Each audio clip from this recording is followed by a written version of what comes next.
Hello, welcome back behind the polished sermons and celebrated gospel legacy of Bishop J. Drew Sheard. Few knew about the heavy storms that shaped the man behind the pulpit to the outside world. He appeared strong, composed, and favored, but behind the curtain was a man quietly carrying unimaginable burdens. Revered across the Church of God in Christ and beyond, Bishop Sheard stood as both a spiritual leader and the head of a prominent gospel family, yet his journey has been anything but simple. Raised in a family of towering faith and legacy in Detroit, Drew Sheard was born into expectations that demanded sacrifice. From a young age, he was not just encouraged but trained to lead, with the weight of his father's reputation resting on his shoulders.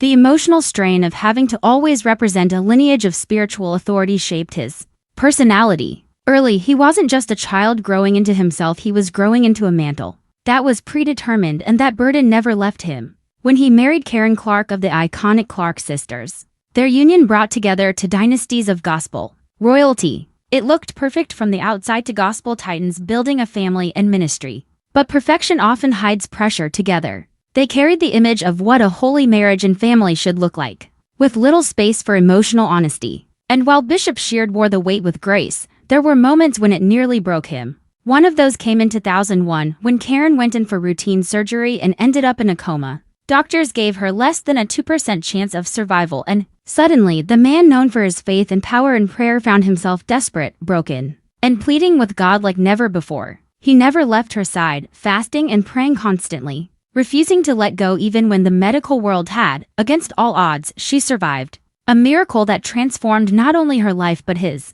But survival didn't erase the trauma, it left behind invisible scars. The experience softened something in Bishop Sheard, making him more transparent in his sermons but also more guarded emotionally. Part of him, those close to him say, stayed in that hospital room, forever changed. The trials didn't stop there. When his father died in 2020 from COVID complications, Bishop Sheard was thrown into leadership as the presiding bishop of Kojik.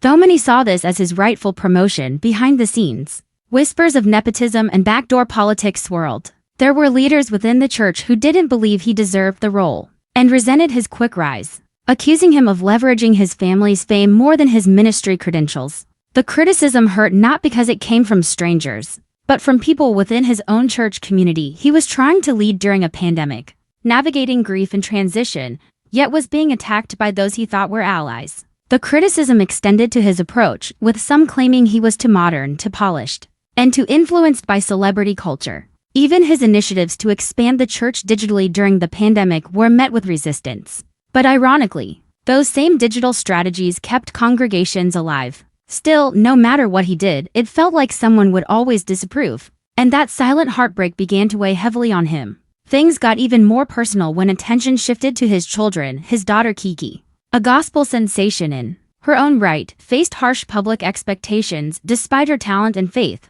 She wrestled with pressures that came from being a Sheard and a Clark. Her vulnerability about battling self-image issues and public scrutiny deeply affected her father. He wondered if his high standards and public role had pushed too much on her too soon. Meanwhile, his son J. Drew chose a more contemporary musical path, diving into R&B and hip-hop.